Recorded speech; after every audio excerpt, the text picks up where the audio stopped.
What is the single most liberating thought that you've ever had?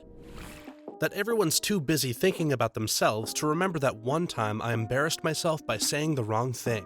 I can't count the number of times I've woken up with a hangover thinking, I can't believe I said that. Everyone must think I'm an idiot. I'm not sure I ever woke up thinking, I can't believe my friend said that. What an idiot. Maybe you're just the only idiot in your friend group.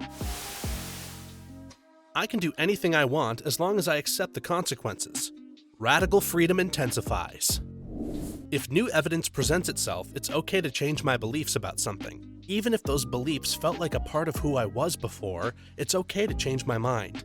In fact, that's a huge sign of intelligence and maturity to be able to gain new information and process it, then form an opinion that may be different than the one that you had before. That's why I take flip-flopping in politics with a grain of salt. If we never change our minds based on new facts and realizations, we'd still be living by the code of Hammurabi. There's a difference, though, between changing your mind when presented with new evidence and pandering to the current audience. The latter is generally what people mean when they say politicians are flip-flopping. That life is unfair and it's a good thing because it means you don't deserve all the bad things that happen to you. I love this. The rain falls upon the just and the unjust. It's a saying as old as Jesus, at least. Probably much older. I get to choose who's in my life and who isn't. This one took me over 30 years to realize. Life-changing. I learned this when I was still a teen. It's very frustrating to hear people regularly complain about people that they choose to communicate with and spend time with. That I'd probably miss being in a relationship more than the person I was with. Felt so free when I broke it off. They broke up with me, but it's something that I would never undo because I wasn't happy. I was just used to that relationship. That whatever is worrying me at this moment won't be an issue in a few years, most likely. 2 rules to live by. 1, don't sweat the small stuff, and 2, it's all small stuff. Also, 1, don't sweat the petty things, and 2, don't pet the sweaty things. That every person that you pass on the street has a story, a reason for why they dress, how they act, and they have motivations and beliefs just like you. It's an obvious point, but it has helped me be emphatic and compassionate. Someone else posted this a little while ago on an Ask Reddit thread for famous quotes. A prison becomes a home when you have the key. George Sterling. When asked why he carried a cyanide pill around with him. Note to self, never ask George Sterling for an aspirin. He's been dead for 90 years. You'll be fine unless you encounter his corpse. I can say no to my parents. I'm still working on this one. Just tell them you have a headache. That I am not, nor will I ever be conventionally beautiful. It sounds like an obvious thing, but once I actually acknowledged it, it was really freeing. I can't do much about my looks, so I just stopped sweating it and being jealous or whatever. I'm much happier now. Most important realization of your life, and the looks are never the issue. It's the vanity that's the issue. I hate to say this, but looks are definitely an issue. Being attractive will help you no matter what you do. People assume you're smarter or more trustworthy if you're attractive, not to mention all the well-known perks. That my friends do in fact like me and aren't annoyed that I'm around, or we just wouldn't be friends. I used to think this, but a group of friends I'm kinda into has this one guy who is a total parasite. When asked why they hang out with him, they say we pity him. He hangs out with us, honestly, and it makes me insecure. As long as they actively try to hang out with you, the friendship is mutual. If you're unsure, just don't talk to them for a while and see if they reach out. After 2 weeks of living by myself for the first time, oh my god, I don't actually have to wear pants here. I lived alone for 7 years, and then let someone down on their luck move in. Getting used to peeing with the door closed again was weird. Oh man, that's another great thing about living alone. I have to remind myself to close the door when I have company over. If I ever want to just leave and start a new life, I could do it. Yes, I did this. I also found out there are a few folks who genuinely miss me and really look forward to when I visit. Unintentional ego boost and quite heartwarming. Never make someone a priority in your life, if you're just an option in theirs. Yes, I was in a 3-year relationship where I made that person my everything, and I was just a side thought for them. It's been a year since we broke up, and there are still aftershocks from putting myself through that hell. I just started to date again, and I'm very scared that this will happen again. Hey, I just wanted to say that I was in the exact same situation, but it was an 8-year relationship, and it gets better. Breaking up was the most important step, and you've done that, and now you're a much stronger person overall. The next step in being strong is being able to allow yourself to be vulnerable again when the right person comes along. You can do it. Just keep pressing forward and everything will turn out great. I always told myself that if I allowed my past relationship to ruin my future ones, then I let him win. I'm way too competitive to allow that to happen, so I used my horrible experiences to change into a better, stronger, more caring person. That way all the years of hurting weren't for nothing. If it's any encouragement, I'm now with someone who loves me and makes me feel incredibly happy and valued. You'll find that too. Other people aren't scrutinizing me any more than I'm scrutinizing them, unless you suck at driving, or wear pajamas to the grocery store. After you get through surgery, chemo, radiation, organ failure, total disability, and you can still laugh, there's nothing left to be afraid of, except spiders. Hate spiders. My grandma is going through chemo at the moment and has realized this. She went from being very filled with self-pity, rightfully so, honestly, the week before she started treatment, to baking homemade cakes and cooking dinner again a couple of days after her first treatment. I'm so proud of her. Spiders are the bug that you want. They kill everything else. When my ex-boss finally snapped and called me a pussy, I thought I never have to come here again. That was very liberating. But were you being a pussy? The real questions are in the comments once again. Today, you are you. That is truer than true. There is no one alive who is youer than you. Dr. Seuss.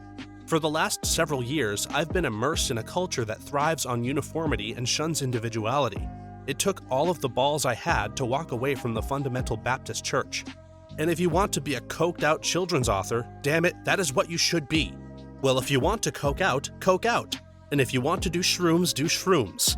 'Cause there be dragons in this room, you know that there are. I am not my history. It took me many years, decades, to really get this. My life improved drastically once I gave up all hope of a better past. This made my night. I was diagnosed with Crohn's disease in my early 20s. I had a really hard time coping with my fear and shame. I had always been such a private person, and only time will tell how bad it will get. I was prescribed embarrassing medications, huge pills, suppositories, and rectally inserted foam. Then one day, when I was around 23, after a bout of literally crying on the floor and feeling sorry for myself, I decided not to let it control my life. My symptoms weren't even that bad, but the fear and shame were holding me back. I made a live journal entry and let about 15 of my friends see it. I came out about my disease and how I felt about it, and soon I no longer felt as much shame over it. Over the next year or so, I started feeling comfortable with bathroom humor, with willing participants. Both my sisters were diagnosed after me, and I led them through and taught them what I had learned. I'm in my 30s now and mention my Crohn's disease whenever it's relevant and appropriate. I'm no longer ashamed. I feel that. I was diagnosed with Crohn's right before starting high school, which I'd say is arguably the worst time to uncontrollably crap your pants. I was extremely lucky that my friends were so understanding, and I'm glad you were about to come to terms with it too. Also, inserting that rectal foam has got to be the weirdest feeling I've ever experienced. So what is rectal foam? Does that go in the crack or up the butt? That girls are just people like me, with insecurities and flaws. Talking to them doesn't have to be scary. That feeling though when you're walking alone and you pass a group of girls and they all start laughing after passing. Are they laughing at you? Who knows? Girl who walks with other girls here. We are not. I'm not going to feel happy all the time, and sometimes I'm going to feel bad for no reason. It's okay, and it will pass. I have a panic disorder and occasional depressive episodes, and I spent so many years thinking, if only I fixed everything in my life, if only I exercised more or changed my diet, had a more positive attitude, then at some point, I got to a place where life was going really well for me. I had a job I liked, things were going well with friends and family and my boyfriend, I was cooking myself a good dinner every night and jogging regularly, was on antidepressants that were controlling the worst of my problems, and I would still get home from work some nights and think, life is miserable and pointless. It's nothing but going through the motions and waiting to die. I have nothing to look forward to. I'll just sit here and stare at the walls. Not often, but enough that it made me rethink my expectations. I had nothing left to fix, and that's when I realized how illogical and unpredictable our brains can be. There is no magic key to life, and that's okay. The realization that my parents will always be disappointed in me, no matter what I do. It really opened me up to explore who I really am, and I actually mostly like me these days. There are a few hundred things I still need to fix about myself, but not for them. I can be hated by my progenitors and still have a good life. I lived through years of working to gain some tidbit of approval from my parents.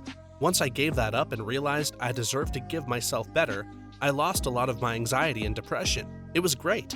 Yeah, when Damocles' sword isn't over your head anymore, a lot of the worry vanishes. There is no meaning to life, or rather, there is no objective meaning of life. You get to make your own. If there's no ultimate meaning or goal or purpose, you don't have to worry about screwing it up. George Carlin said, "People who see life as anything more than pure entertainment are missing the point." Yeah, pretty much. I'm just an NPC in someone else's story. This one messes with your head a lot. That no matter what other people think of me, I don't give a heck. The older you get, the fewer cares you have to give. No matter what I do, I'll still die in some number of years, or hours, or minutes. That the only stress and pressure in life is the stress and pressure you put on yourself changed my perspective and eventually my life.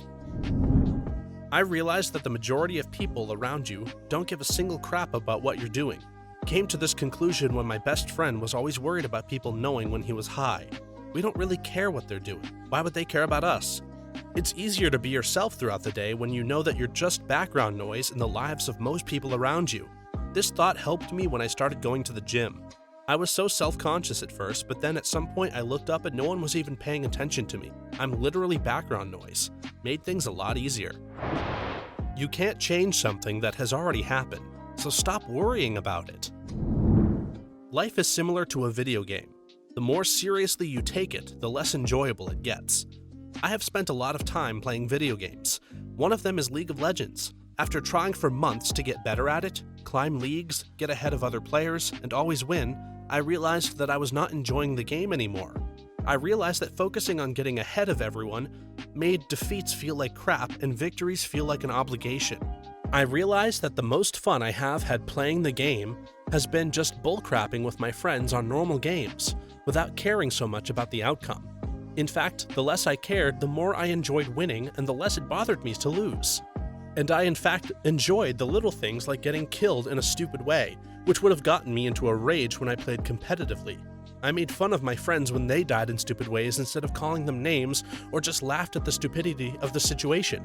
And when games finished, I felt more fulfilled too. I didn't feel the need to play more and rank up. This has been a thought that's been sticking with me recently. I never played video games really at all.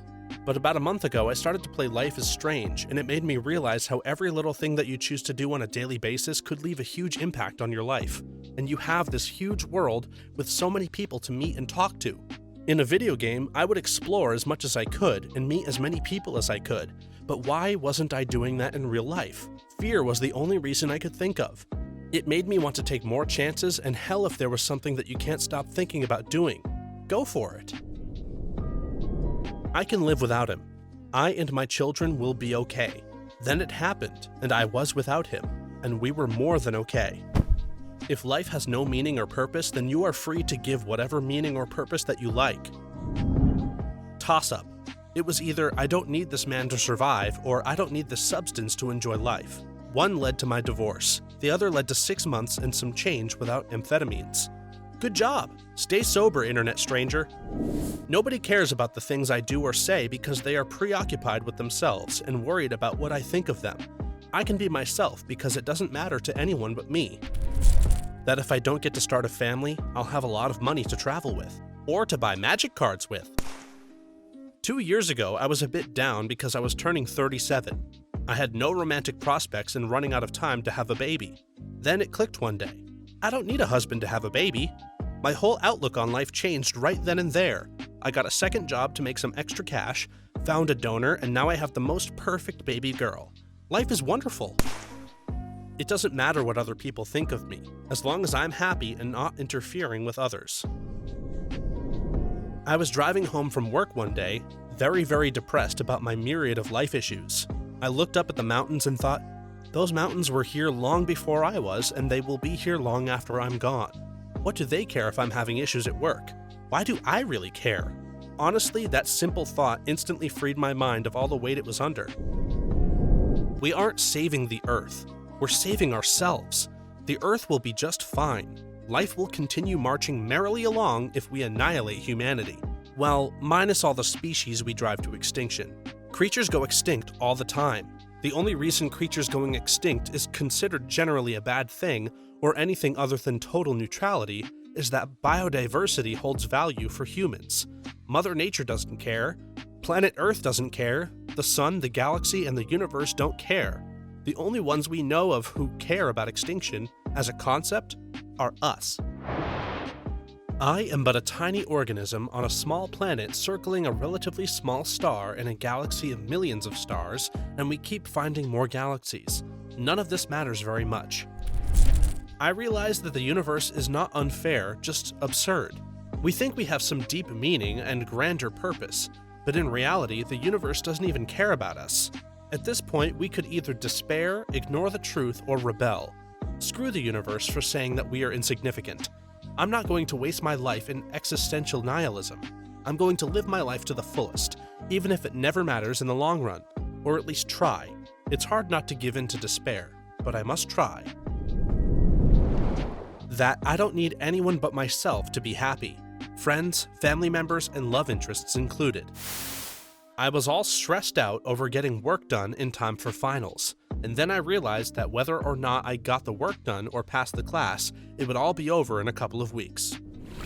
The most liberating thought I had was when I realized that just because people are related to me by blood doesn't mean I can't tell them to go screw themselves, and then get in my car and drive away if they are being assholes. Gave me a lot less anxiety about visiting my parents around presidential elections. If I die right now, I am confident that I will be remembered positively by every person I know. Having kids is entirely optional. Whenever I'm out in public and I feel self-conscious about what I'm doing or how I look, I just think about the hundreds of people around me and how I'm not giving any of them a single thought, so they're probably doing the same to me.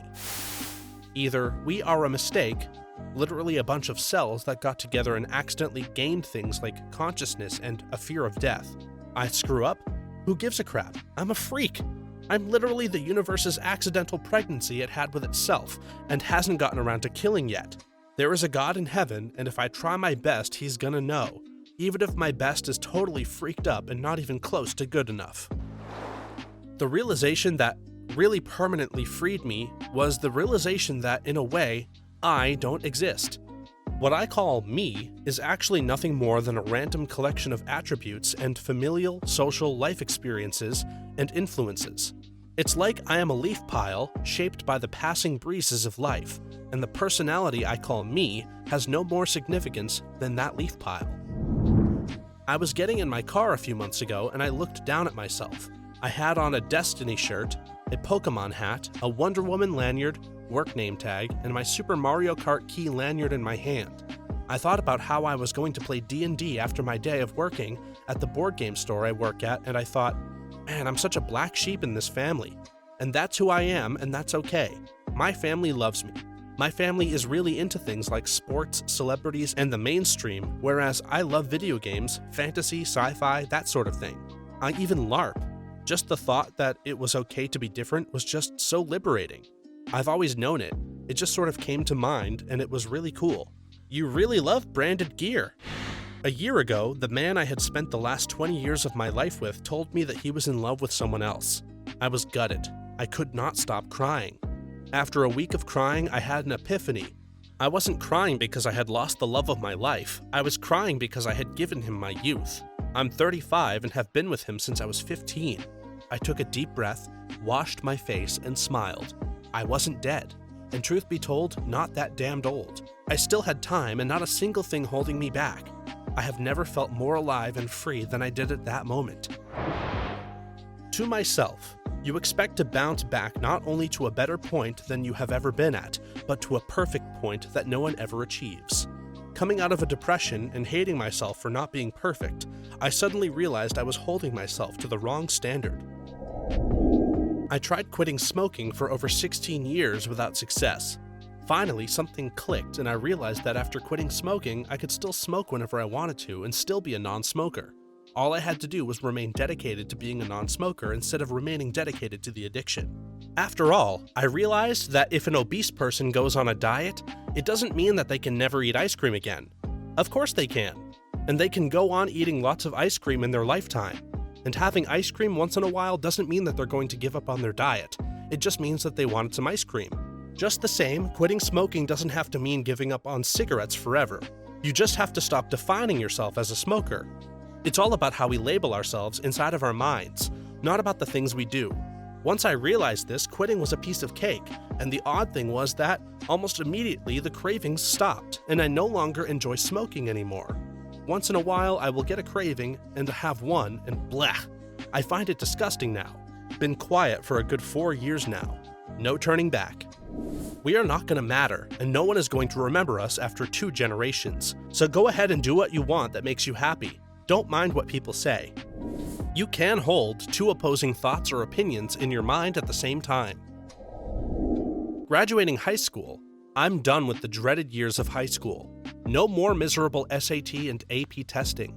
No more inflexible school hours and classes. Say goodbye to these because it will be your last time. Keep dreaming. Choosing to be child-free. Before meeting my SO, it felt like an impending duty that I owed my family, considering I'm the only child of 2 only children, but she changed my entire outlook and relieved a ton of anxiety about the future. I've always said that I'd most likely be the reason my kid got kicked out of school, because I have a very low tolerance for other people and their kids, especially the kind of parents that enforce play rules and the likes.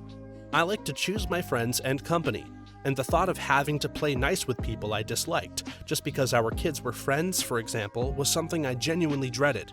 Then there's also the whole aspect of being responsible for another human being when I'm admittedly hugely selfish apart from when it comes to my SO and my family. But even that takes a huge amount of energy for me. That's just how I'm hardwired. Having kids means 0 chance for selfishness, and it would have legitimately driven me crazy, probably leading me to resent my own kids. That wouldn't have been fair on anyone. The most interesting aspect of the concept of spirituality to me is that while why is my favorite question as a scientist, it falls woefully short for the most important question, why am I here? It falls short because the answer is so simple, so painfully banal, that most people dislike the answer. Because. You are here because. Because your parents didn't die or suffer reproductive damage before you were conceived. Because neither did their parents, or the parents before that. Because somehow, unbelievably, impossibly, every single living organism in your lineage has managed to do that for the last 600 million generations. And that is just the low estimate. It's such a core-shaking concept to behold, that your essence, your lineage, your genes, and your combination of traits and experiences is literally unbroken for billions of years. Not just you, either. Every single living person and animal has the same amazing story. Millions of deaths of ancestors occurred, but before each death, one of them sent this little life baton onto the next runner before falling. You, me, and everyone we know each holds one of those batons. What makes this more powerful than any other concept to me is that it is true. It is unwaveringly, unshakably, unequivocally true. The simplicity of its truth is even more beautiful. In such an obvious stroke of logic, you can confidently state that if any one of your millions of ancestors had failed to pass the baton at the right time, you wouldn't be here reading this. The undeniable truth combined with the implicit beauty of the concept is what makes it more powerful to me than any religious tale I have ever read. Every single living thing is directly connected, not just to every other living thing, but to billions of years of time on this planet. No other creation myth even comes close to the natural poetry of this truth, and it's one of the primary reasons why there are no religions that appeal to me on a deep level. Their gods are too small for my earth. Nothing we do at a personal level really matters to our species as a whole.